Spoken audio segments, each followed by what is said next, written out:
seeking the truth never gets old. Introducing June's Journey, the free-to-play mobile game that will immerse you in a thrilling murder mystery.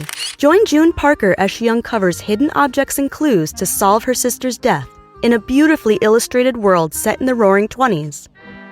With new chapters added every week, the excitement never ends.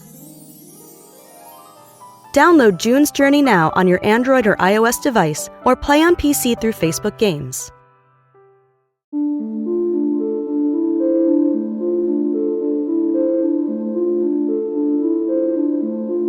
Okay, so we are super excited to start our new season of Partners in True Crime with our co-host Cindy Bertrand Flores.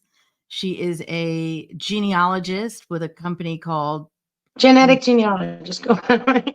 Sorry, she's a genetic genealogist and has a company called DNA Mystery Solver. You might have seen her on TikTok, and she does the craziest genealogical trees I've ever seen in my life. And when we found out about it, we were like, oh my God, we have to do this show. So this is our new season of Partners in True Crime called Deadly Roots with Cindy Bertrand Flores. And we're going to be talking about serial killer genealogical trees and how they're all connected. Yeah, I mean, what's really interesting is when we first heard about you and we saw your TikTok, we thought it was really interesting because you really go back. You go all the way back to the Mayflower. Yeah. And how the people who came over in the Mayflower, there was like 105 people on the boat and that came over. And out of those 105 people that came over there, came over to the United States at the time, or the New World, that pretty much most of the serial killers in the United States have a DNA or a genealogical connection to the members of the Mayflower. Now They do.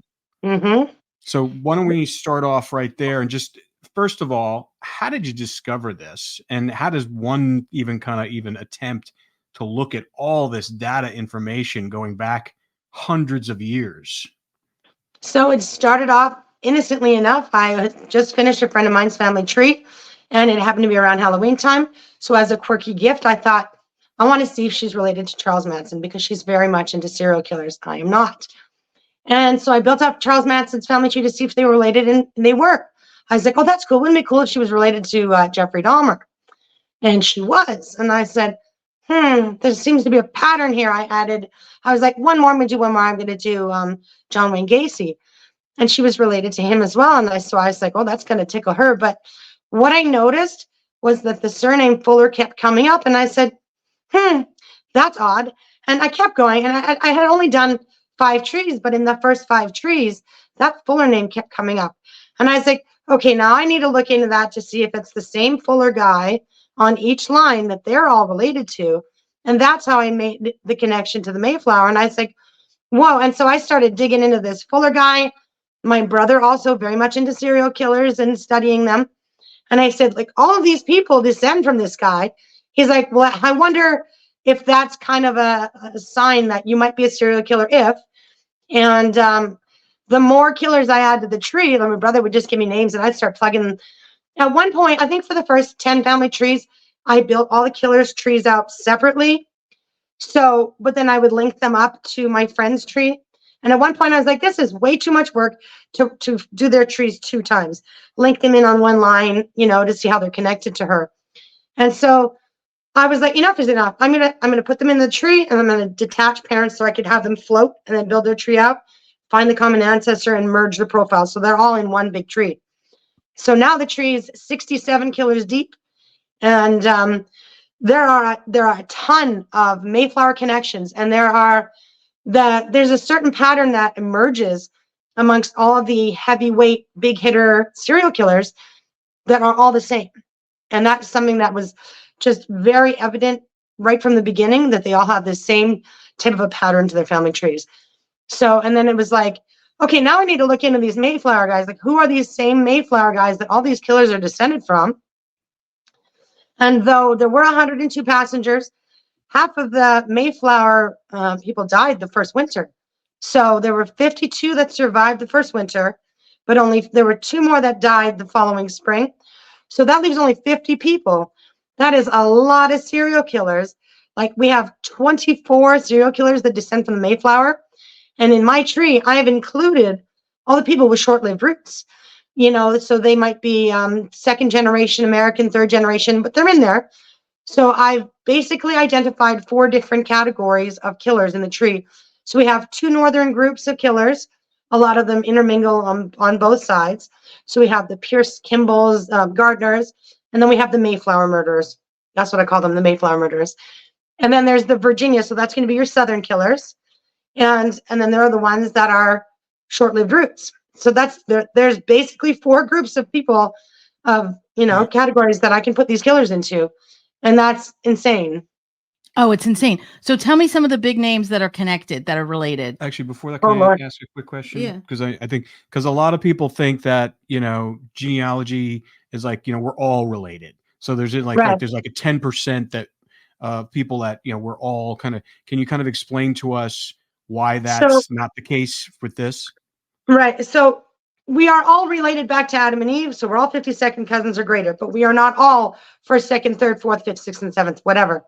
So they did a study where they estimated that the number of Mayflower descendants was 30 million people.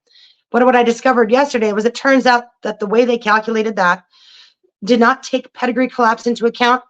When you get to the end of your tree, it should, in theory, just go like this and double every generation, but it doesn't. It goes back into each other. The Mayflower people, they intermingled. They married each other in that group of people. So from 30 million, which would give us 9% of the population, if you include Canada, you're at 8.5% of North Americans that descend from the Mayflower, based on the calculation where one Mayflower passenger marries a non-Mayflower passenger and has 2 children. So that's how they came to that number of 30 million. But there was a guy who did a study, and he said, if you take pedigree collapse into account, then it's a 10th. It's about 10 million descendants from the Mayflower. And I've got 38%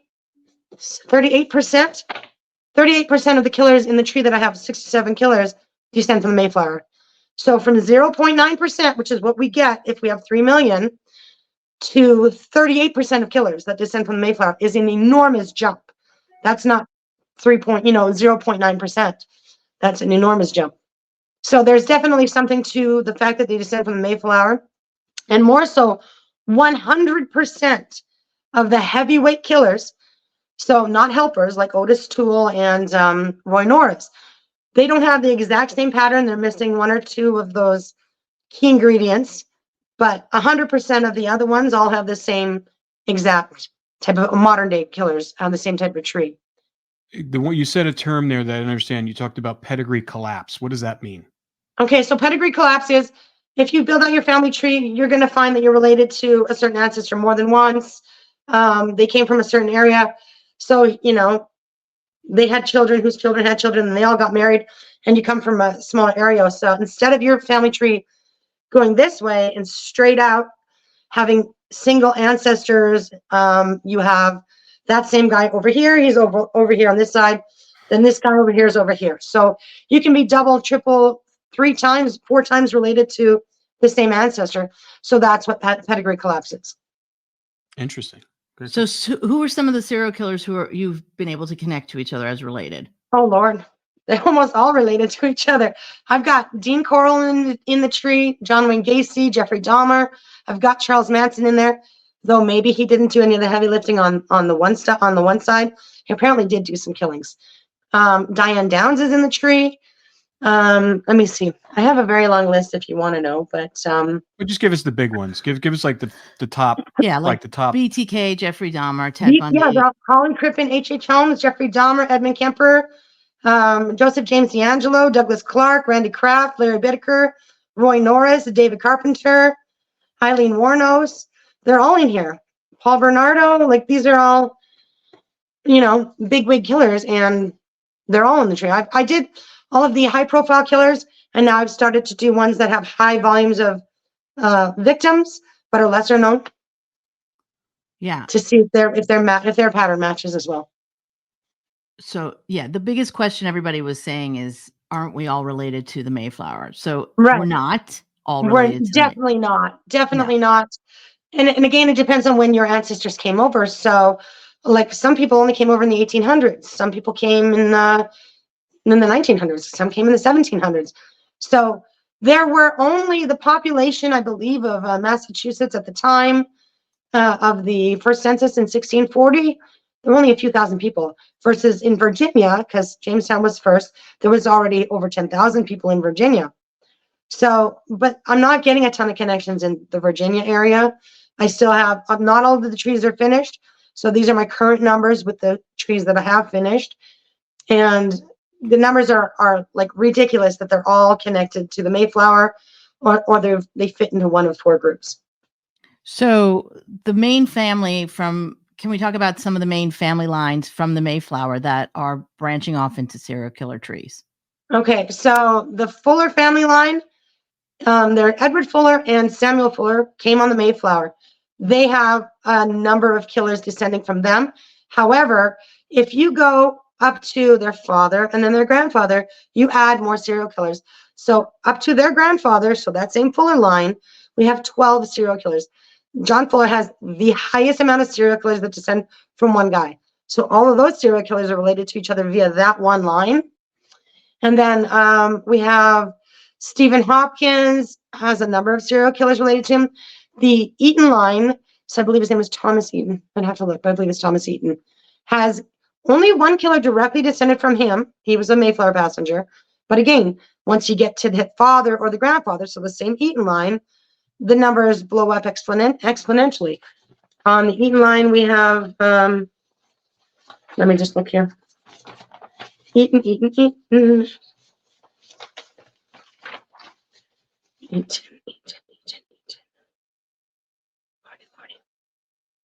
I have them all listed. So like George Soule has 2, Peter Brown, Mayflower passenger, has 1, Stephen Hopkins has 4, Francis Cook has 3, John Fuller obviously has 12, DeGory Priest, another one, has 3 serial killers attached to him. Isaac Allerton has 3 serial killers attached to him. William White's only got 1. So William Richard Eaton has 1, 2, 3, 4, 5, 6 killers attached to him. Thomas Rogers has 3. Edward Doty has 3. William Brewster has 4. John Alden has 2. Edward Winslow has 1. Richard Warren has 2. William Bradford has 3. And John Billington has 1. So of the 22 Mayflower families that came over, I've got 17 killers that attach to them. And then 17 of those families, we have serial killers.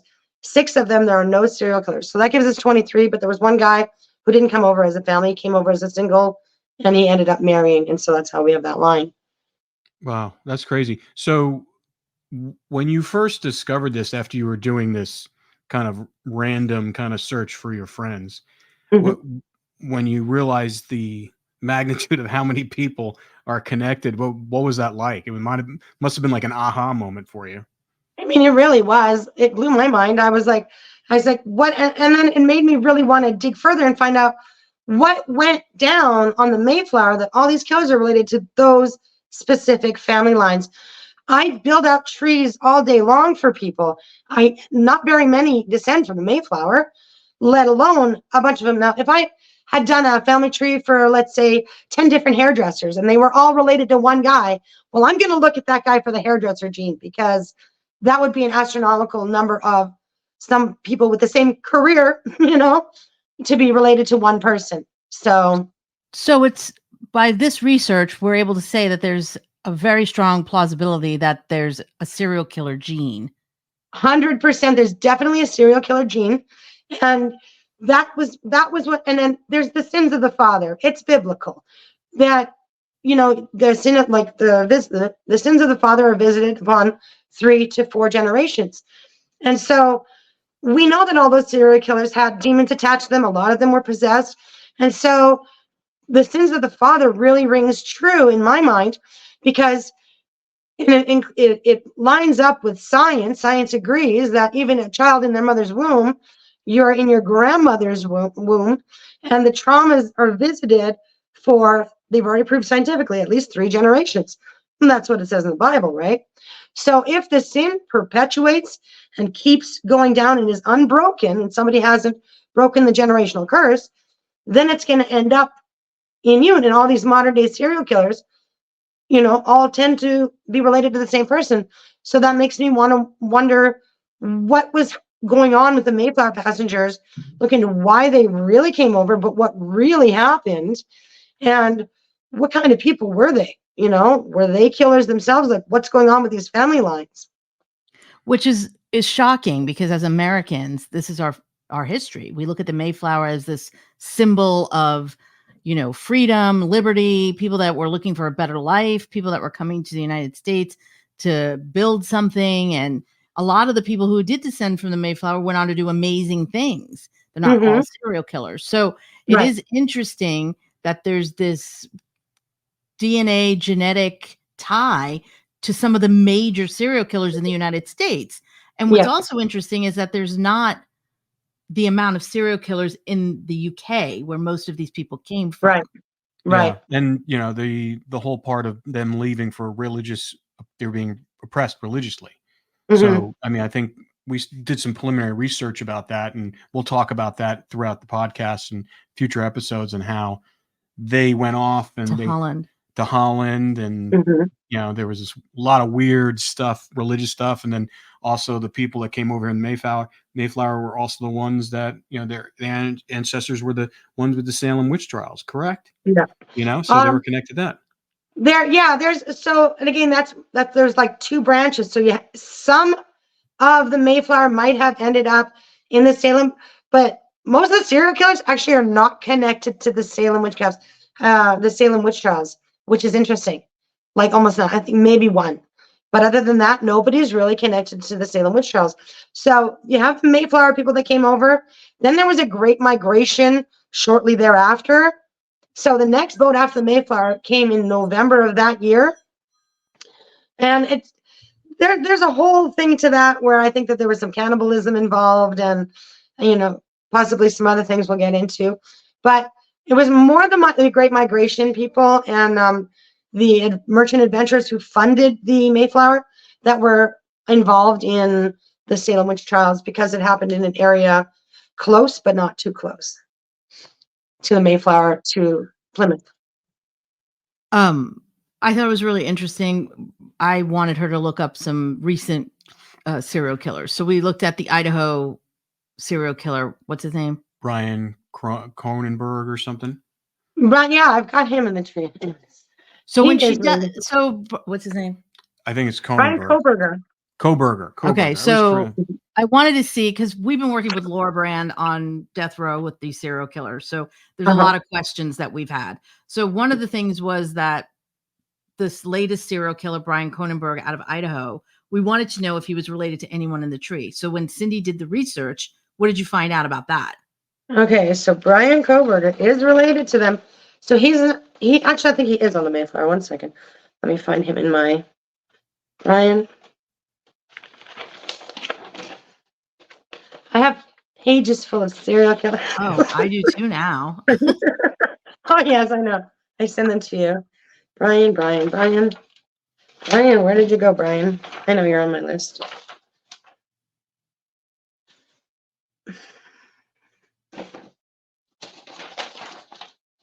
Sugar.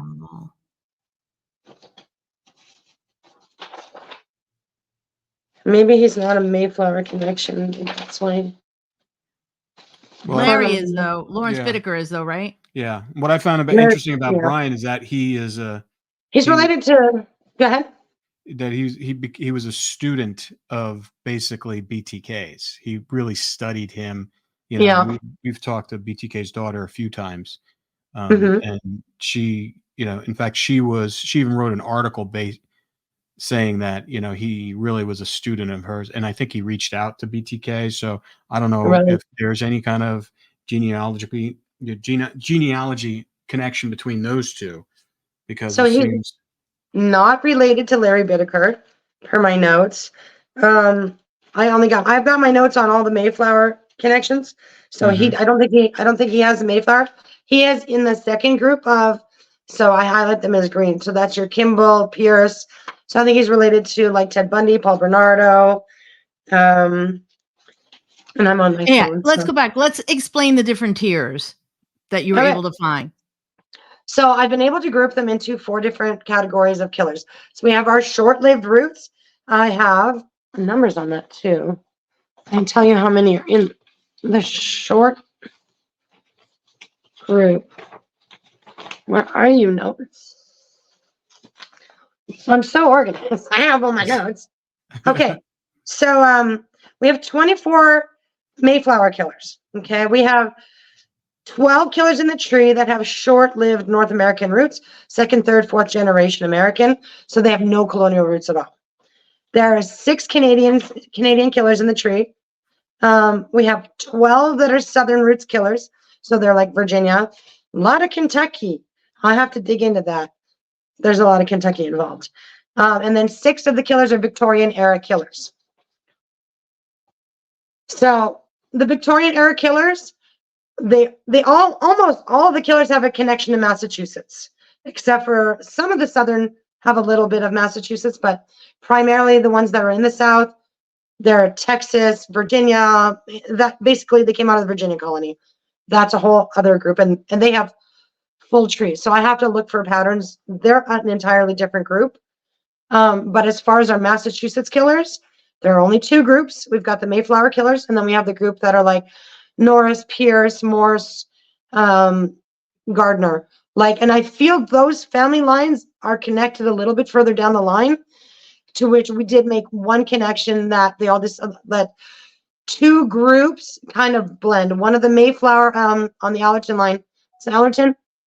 His wife, Norris, on the Norris line, blends well with a line on the green category group of the other Massachusetts killers of Thomas Gardner, that they actually all descend from the King Henry, what's that? What do you call King those Henry people? VIII, the Tudors. What do you call Tudors? That they all descend from the Tudors. And there's 12 of those, I believe, that would all connect. If we We'll could, we'll get into more. Mm-hmm. We'll get into more about how they relate to the Tudors later, because it's fascinating. When you go back even further, you see that the lines from the Mayflower go back to the Tudors, and those are the serial killer lines. Yeah, exactly. So the main families from the serial killer lines in the Mayflower is the Fuller family. That is the biggest one, and then I think Eaton line is high up, and all right, so let's start with the Fuller line. Who are the serial killers descended from that line? Okay. You want to ask me like that? You asked me which ones were related to each other. I have a big list of that. Okay. So Fullers. So descended from the Fuller line, we've got John Wayne Gacy, Jeffrey Dahmer, Lauren Douglas Thomas, Charles Manson, Dr. Holly Crippen, H.H. Holmes, Otis Toole, Michael Bear Carson, Diane Downs, David Hendricks, Edmund Kemper, and Robert Burdella. That's a pretty long list. That is a very long list. That's right. And those are like serial killers. Those are full-blown, heavy-duty serial killers. That's a heavy line. And they're all direct descendants of the Fuller family. That's right. What do you know about the Fuller family?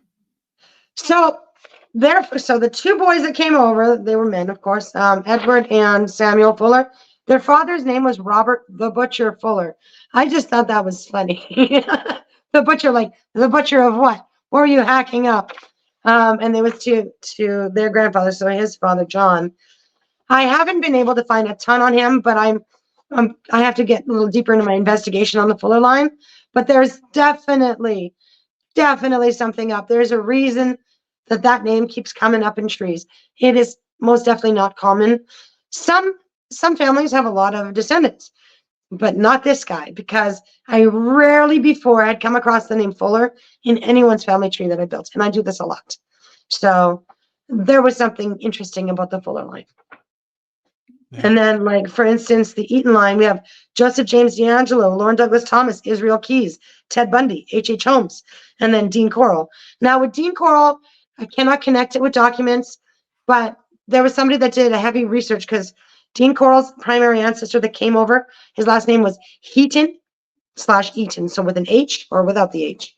And he firmly believes that is the same Eaton family as Francis Eaton of the Mayflower. So I've got him in the tree under Eaton.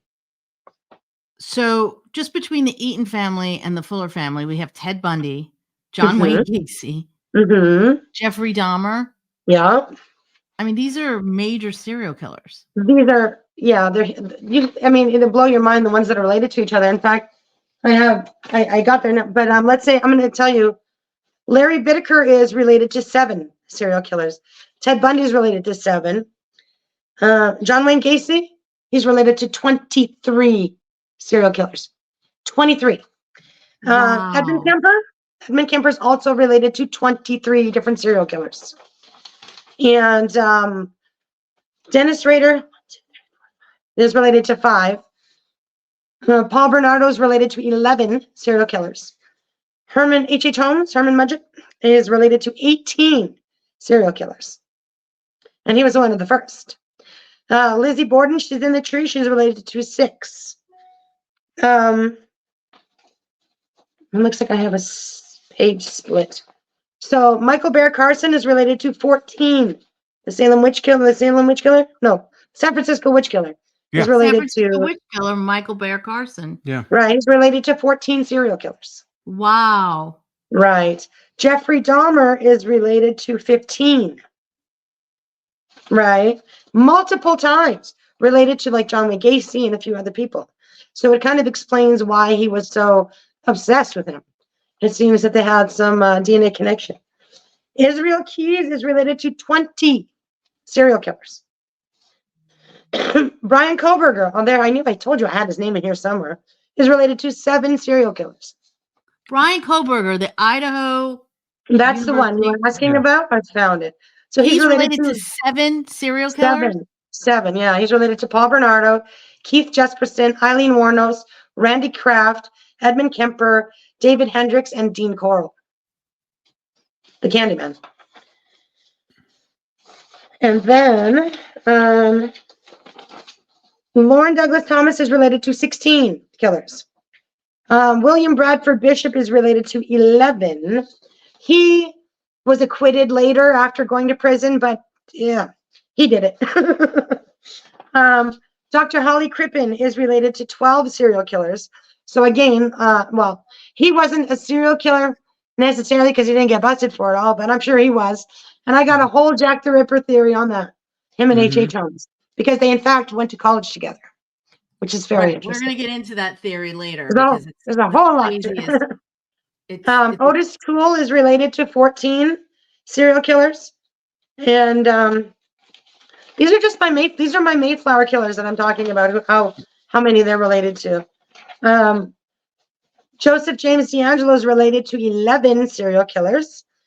Diane Downs is also related to 11. Randy Kraft is related to 9. Leonard Lake is related to 4. Douglas Clark is related to 4. And Dean Coral is related to 6. Is that my last page? Or we're not done here. Charles Manson is related to 11. And Robert Berdella is related to 13. Wow. Those are all my Mayflower killers. I mean, that's some pretty big numbers. Those are all related to the Mayflower. All connected. Those ones are all, so all the top guys are related to, yes, the Mayflower. And then some are related on that other Massachusetts. Remember, I have those 2 Massachusetts groups. Yeah. So and they're going to be related. We're going to put up we're going to put it up so that people can see it and they can understand what we're saying. Because when I saw it visually, I was like, oh my God. We actually had it up on the wall here just to kind of get our bearings on the collection of people. But what also was interesting is that there were the serial killers that it splits off and they're related to multiple people on the Mayflower as well. So it's not just when, someone who's like related to the Fuller family can also be related to exactly. So that's what the pedigree collapse is. That they are it's not just one Mayflower guy who married a non-Mayflower person. Obviously, in order to be related to multiples, sometimes 1, 2, 3, 4, 5 of Mayflower passengers, that's pedigree collapse. So that's what happens. That's why the number of 30 million believed descendants of the Mayflower is completely inaccurate. Even if you were to go and meet it halfway and say there's more than 10 million, let's say we're at 4% of the population or 5%. We're still at 38%, and that's at present. Again, there are trees I haven't finished yet, so that doesn't mean there aren't going to be more. There are also a number of serial killers. If I had their DNA, I could do it. Some I can't get their information on who their parents are. Some were adopted. And again, DNA would solve all that, and then I could build out their trees. So I'm sure that that percentage is actually a lot higher, but at present, we're going to go with 38%. Yeah. It's fascinating. I mean, we're going to be talking to a bunch of experts in Mayflower history and also in, DNA testing and genetics and what this means for serial killer research. Because if it is true that this DNA is connected to all of these people, as you're proving, then maybe there's a way to prevent serial killings from happening in the future. Yeah, absolutely. Absolutely. Yeah. If it's genetic and it's generational trauma, I mean, everybody's talking about generational trauma now and how the sins of your ancestors, spill into your life and into your genetic composition. So if that's the case, then there has to be some kind of truth into that. That if you're a serial killer, you're experiencing some sort of genetic DNA trauma, right? Trauma. Yeah. Yeah, Like we exactly. we got a little taste of this years ago when we did the Green River Killer documentary. And I've told this story before in other podcasts, but the niece of Gary Ridgway used to work for me. We were finishing up a television show, and she asked me, last day, she wanted to thank me for working with her, employing her. And then I go, what are you going to do now? And she goes, well, I was going to do a documentary about my family. And I go, what's unique about your family? She goes, well, my uncle is Gary Ridgway, Oh, so wow. it's like direct, her father's brother. And I was like, oh, okay. So 2 years later, we ended up doing the biggest thing that she was interested in, because she was a new mother, she had 3 kids. She was really concerned about that genetic connection to her kids. She didn't really think about it until she became a mom. And she's like, or my uncle's sin's going to be passed on to my kids. Yeah. And so we looked into, and we didn't do it for the documentary, but we did a lot of research and found a neurologist, I believe his practice was, and he was studying the brains of serial killers. Jim Fallon, right? Yeah, he's in California. Yeah, Jim Fallon. I can't remember his name. We spoke to him, and we were kind of going to do like a test on her to see if that. And the interesting thing about if this is the same guy, I can't remember his name. He actually did a test on himself and found out his brain mapping was similar to killers. And he asked his mother, do we have any killers in our family? And she was saying, her mother was like in her 80s or at the time. So she was, well, actually, you had a uncle, a great uncle who was, he was a killer. He was crazy. He was a killer. He was homicidal. And he was like, wow. And he goes, because it matched up. So I thought that was really fascinating how that translates, and it kind of really supports the theories that we're talking about with the genealogy and the past trauma and all that kind of stuff, how it stays with the DNA. And, I think we're learning more about that every day with, as we able to, because like the whole thing with the DNA now is exploded over the last 10, 12 years. That's exactly how long I've been doing genetic genealogy. As soon as that started entering the scene, and I said, oh, you mean I can solve stuff? Because I love to solve mysteries and find people's biological fathers, biological grandparents, parents in general, and break through mysteries and brick walls in people's trees. That was it for me. As soon as DNA came in, I was, this is my thing. This is what I'm going to do. So there are a lot of people who are concerned that they descend directly from a serial killer, or are, on the side, it's a family member, something like that. So, and the thing these killers have a very specific pattern to their tree. That's part of it. But the generational curse part can be broken. So these killers still had to come into agreement with the demons, but there were already demons in them. You know what I mean? Those generational curses, like those sins had followed. And so making it a lot easier for the other demons to be activated. And then that serial killer had to come into agreement with the demon in order to continue to, to proceed with all their killings. So generational curses can be broken, and God gave you free choice. So you can make a choice to break that curse, or come into agreement with it and become a serial killer. Now, since you've been doing this, and since you've because we discovered you on TikTok and we thought it was fascinating, what have been some of the criticisms of some of the work you do that because when we were out there, we're full disclosure, we're pitching a television show with you right now regarding this subject matter, and some of the people find it fascinating, but one of the criticisms was like, well, we're all related, and Right. this you can dilute this, you can kind of draw a map to where you can connect everybody, but not really. So what has Not been at all. some of your criticisms, and how that's you a big one. Oh my God, we're all related. They're like, oh my God, yes, we are. But because we're not all 52nd, like we're all 52nd cousins, but we're not all 7th or 8th or 9th cousins. I have a husband who's got he's, of Hispanic descent mostly. He has some colonial American roots. He is not related on any of those lines to my son's friend's parents, to my son's friend. Because they're related a lot further out, 32nd cousins type thing. I was hoping to get them a closer connection.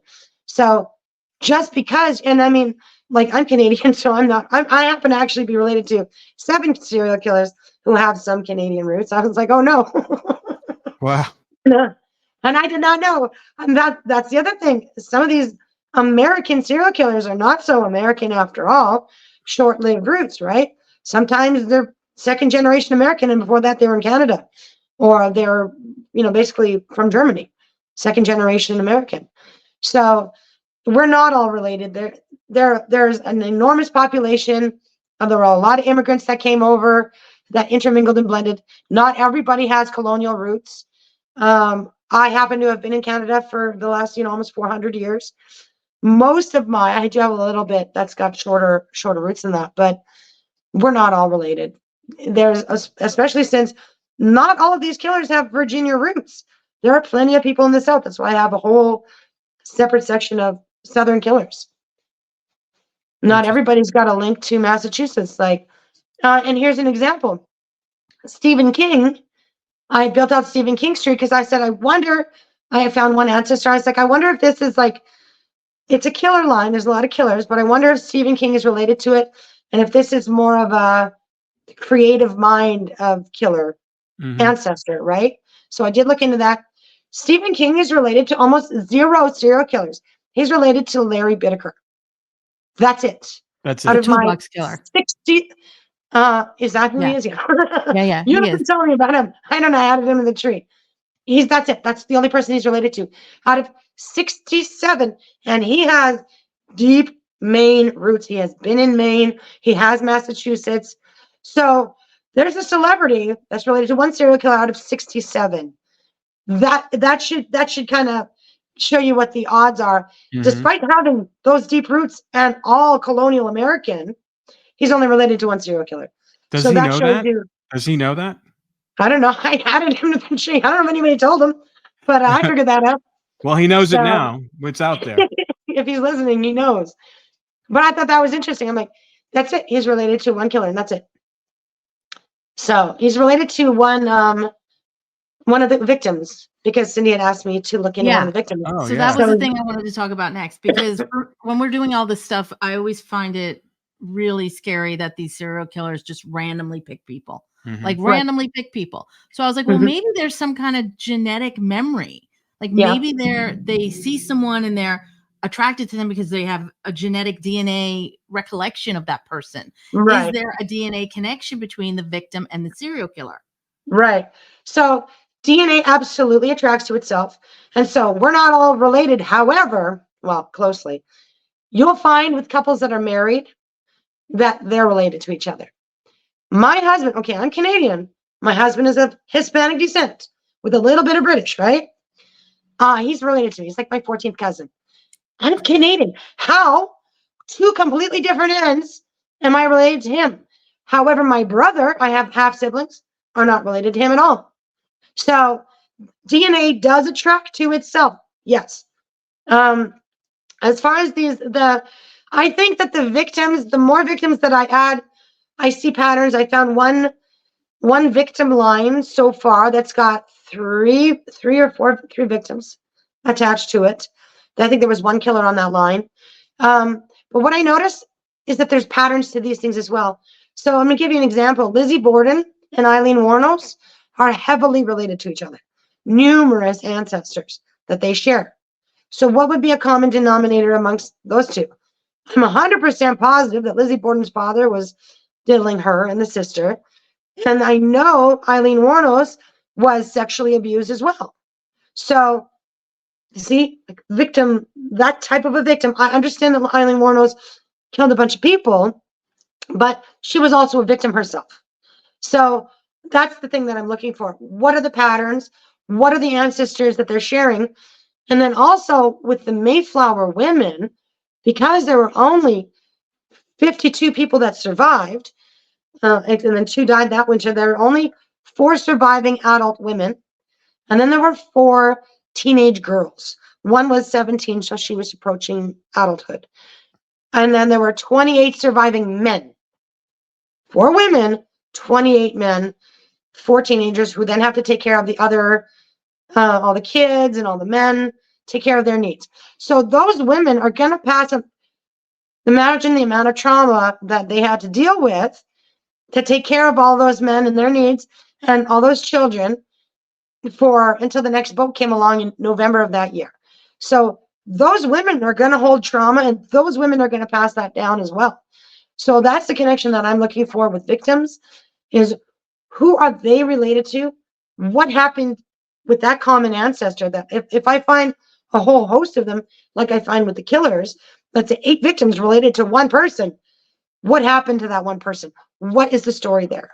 And also, when you looked at the Toolbox Killers and you looked at Andrea Hall and Cindy, what the hell is Cindy? Cindy Schaefer. Cindy Schaefer, thank you. Yeah. Cindy Schaefer and Andrea Hall, you looked into them to see if they were related to Norris or Bittaker. What did you find out if they were? Cindy's there. She's not related to either of them. I think I did finish her tree. Andrea Hall, I don't think I did finish her tree, but maybe I wasn't able to get further. That's right. We'll talk about that later. We'll get more. We'll do more preparation for that. This is just kind of an overall thing. Tell me what genetic genealogy is, because I don't think a lot of people understand what that means. So genetic genealogy is, let's say you do your DNA on a website like Ancestry, 23andMe. You have matches when you do your DNA on a website like that. So it gives you your autosomal DNA match. So it says you're a little bit Irish, a little bit of French, whatever your mix is. But you have DNA matches. It'll say first cousin, second cousin, third, fourth, fifth. And on Ancestry, you might have 70,000 different matches. So then my job as a genetic genealogist is to identify, if you share this much DNA with a person, what are the probability, which ancestor might you share? And then I group these matches into family groups. And I use that to identify a common ancestor. And even if you don't have it, I can find it by looking at the group and how they're all related to each other and the ancestor that they share and the amount of DNA that you share with them. So that's how I'm able to identify family lines, just by using your DNA matches. It's insane. So I also it's how they found killers. It's how they found the Golden State Killer. Right. Yeah. Joseph James D'Angelo. That's how it's the same exact principle. That's how we find killers, how you can find the identity of a victim using genetic genealogy. It's fantastic. And the Golden State Killer, he's one of the Mayflower descendants. He is. He's connected to the Fuller family, or Joseph. I have to. He's on a few. Okay, that's all right. We'll go back and we'll do more detail later. He's on the Hopkins line. Joseph James D'Angelo. I have a very large list. He's on the Eaton line as well. He's on the Doty line, pardon me. And so there's those 3. And Bradford line. So he's got 4 Mayflower ancestors. Wow. That's crazy. That's nuts. Mm. So But then, that's pedigree collapse. And so, for Mhm. people that don't understand, it's not just that one Mayflower person married a non-Mayflower person. Because if that were the case, you wouldn't be descendant of all of these. And it generally runs through one ancestor from the 1700s, and then it splits, and that's how you have multiple Mayflower people going into one person. Remember what I said about DNA attracting to itself and married people being related? These people are related, these people are related, and then you marry your husband, and you're also related. I'm telling you, it's a thing. Hmm. I mean, does it say that the crossing of the DNA and the cousins, the 15th, 16th cousins, does that kind of really taint the gene pool and making these It serial killers? doesn't. It doesn't. Not at all. It's everybody is 52nd cousins. You're gonna find that you're related to one person or another person, but like I think DNA attracts to itself. You can marry your fifth, sixth cousin and never know it until you do your DNA. They could be your seventh or eighth cousin, but it's generally in that type of a realm between 14 and fifth. Some cases like Mexican and French, they're likely to be fifth or sixth cousins just because of the smaller amount of people versus the amount that live in the United States. In America, in the United States, it'll be seventh cousin, eighth cousin for people that happen to be, attracted to each other. And at that point, it doesn't matter. You don't marry your first cousin. You don't marry your second cousin. Don't even keep your hands off your third cousin. Fourth cousin, you wouldn't even know. You would never know because there's no family reunions for fourth cousins. Yeah. So anything beyond that, it's like you didn't even know. Okay. And it wouldn't interfere with anything. Well, it's a fascinating world that you've dove into. What I want to finish up with is just, you said you've been doing this for like 10 years. So I've been doing genetic genealogy for 10 years, yeah. And So genealogy tell us a itself little is bit 20. how you discovered doing it and why you wanted to do it, and what is it you do on a daily basis? So my own story, I'm an affair baby. I did get the privilege of knowing when I was 12, found out that my biological father was somebody else. So I think that's probably why I'm so passionate about it. Like, oh, I can easily help you find your daddy, like with DNA, or people's parents, because people have a right to know what their biological lines, who are their biological people. Everybody has a right to know. So I started a business doing it. And I said, initially I was just helping people. I'm like, well, let me help you solve it, but let me use your DNA. And you can only self-teach. At the time, I think they're starting to maybe make college courses for it, but I've been doing it for so long that I can do it lickety-split. But back then there was no training for that. So you just dove in and did it. And my success rate is 100% for finding family lines for people of North American descent. It's a little bit different when you get into Europe because it's not so common to do your DNA. But for North Americans, it's very popular to do your DNA, and it's absolutely easy to find your people if you dig hard enough and work the puzzle out. Because I'm really good at solving puzzles. But it's an absolute passion of mine, and I love, I just helped a girl solve her Who's Your Daddy mystery.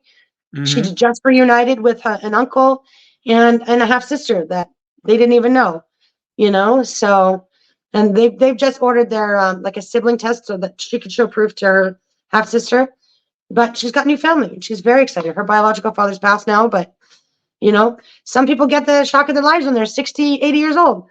By the way, you have a son, surprise. So it's very rewarding. I love it. It's what I'm passionate about. That's cool. That's awesome. And then this whole serial killer thing just kind of landed in your lap. It really did. Now, I would love to. The serial killer tree is solely based on genealogy, which can contain errors. People could be adopted and not know it. People can, and that's what you find out with genetic genealogy. Somebody might have had an affair. So ideally, I would like to get my hands on like a DNA sample, maybe from a relative of theirs, so that I can biologically confirm those family lines and make those connections. But at the moment, I don't have access to that. So I'm working basically on only their genealogy. Mm-hmm. But if you had a swab, a sample of DNA, you could actually literally confirm that. Absolutely. Absolutely. Cool. Well, this is crazy. This is crazy world. It's insane. It's fascinating though, because it could change the way that, we do research for serial killings and understand, because we are the only species that kills our own. So what Right. happened? What happened to that DNA? Why did this person decide to do these things? Is it Right. genetic? Is it because this, like one, like Larry Bittaker, he's related to how many serial killers? I mean, that's Right. an abnormal amount of serial killers. The 2 female serial killers that it's very rare to have female serial killers. Yeah. They're related. And also heavily related. Yeah, exactly. I mean, there has to be something to that. Oh, we're gonna be having- absolutely. Mhm. We're going to have experts come on and talk about different parts of this and unpack all this stuff, all the families, unpack the trees that you've discovered, and back up with some research and some historical research on the Mayflower and what was happening at that time. That there's a lot of theories about this. Mhm. We're going to be unpacking all of those too. Yeah, but kind Right. of bridging the folklore myth of what was going on to what Mhm. reality is. Could it be? And I then mean, and then just the doing all these killer trees that they descend from the Mayflower really opens up, other possibilities, like maybe it wasn't so innocent after all. exactly. Was there a curse? What was going on? So there's a lot to explore. Yeah. I mean, there's a history here that maybe we don't know, and we're about to uncover a lot Exactly. of it. So Exactly. you can't 'Cause- believe what she's discovered already. So once we start unpacking some of these trees, it's crazy. Yeah, I Absolutely. mean, Mhm. just from the cursory searches that we've done, I don't know how many people are doing this kind of stuff. I mean, I think hobbyists will build out a serial killer family tree, but like one killer's tree, and not even fully. I know sometimes I see that somebody's built a tree and there's like a few ancestors, but I full blown added them all to one giant tree of the 67 people deep. And I think that's why I'm able to make those connections, because I'll notice, oh, that ancestor's already in the tree, or I will see a name that I recognize.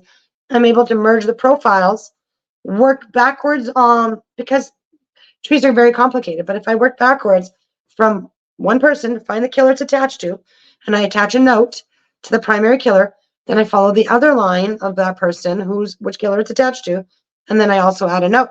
So that I've got notes in my headers on all these killers and all these shared ancestors that they have. It makes it a lot easier, and so it's just one giant tree. Fantastic. And also what's interesting are there clusters of patterns. Because we were talking about this, how some, like this group of serial killers that are related, they all have similar patterns. And maybe Absolutely. those patterns can be researched There's as well. definitely something to the patterns of their trees. It's basically like a recipe book for how to make and create a serial killer. When I build out their trees, it is very evident right away that that person is a heavy hitter serial killer. For most of these trees, I can see it right away. Oh yeah, that's a serial killer. He's definitely got the tree of the killer. Then I just need to find that Mayflower connection to see, is he that kind of a killer? Like there's almost different levels to these serial killers. And another thing that I want to look into is the ones that are related. What is the common denominator of what their crimes were? Where I find maybe a couple serial killers that are related to one ancestor, and they like to keep heads as souvenirs. What is the common denominator amongst the type of killings that these people did to that shared ancestor? That's something else that I'm looking into. Wow. It's interesting. Well, cool. Well, listen, we're happy to have you on the podcast. We're happy to kind of dive into this. Each week you're going to be providing more information. Like Cindy said, we're going to be bringing experts on to collaborate with the three of us to kind of see if, this is something that really can hold water and take the test. But based upon all the DNA stuff and the genealogy, I mean, I think it's definitely a new road that needs to be explored. Absolutely, I agree. Cool. Great. All right. Well, All thank right, you. so we'll see you next week. All right.